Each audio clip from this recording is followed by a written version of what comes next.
মুসলমানের অত্যন্ত গুরুত্বপূর্ণ, ইমানের পরে গুরুত্বপূর্ণ ইবাদতের নাম হলো সালাত।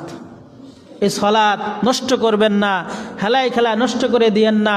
শীত আসছে তো কি হয়েছে, শীতে আসুক, মুমিনকে কোন সময় শীতে কাবু করতে পারে না।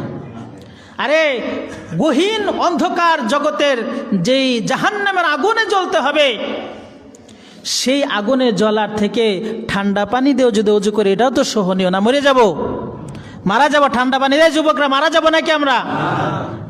তাহলে পাহাড় ঠেলে তুমি নিয়ে যাইতে পারতেছো, তোমার ভিতর আল্লাহ সেই শক্তি দিয়েছে, আর তুমি ঠান্ডা পানির কাছে তুমি পরাজয় বরণ করতেছিল। তুমি কেমন যুবক হইলা? তুমি কেমন যুবক যে ঠান্ডা পানির থেকে তুমি ভয় পাচ্ছ? আরে তুমি তো এমন যুবক, ঠান্ডা পানির ভিতরে তুমি গোসল করতে পারো। আল্লাহ পাক তোমাকে সে গোসলের ফরজ করে দিয়েছেন, তুমি সে ঠান্ডা পানির ভিতরে পুকুরে ডুব দিয়ে গোসল করার শক্তি আল্লাহ তোমাকে দিয়েছে। আর 4টা অঙ্গ ধুইতে তোমার এত ভয় লাগে, লেপের নিচতে উঠতে মনে চায় না।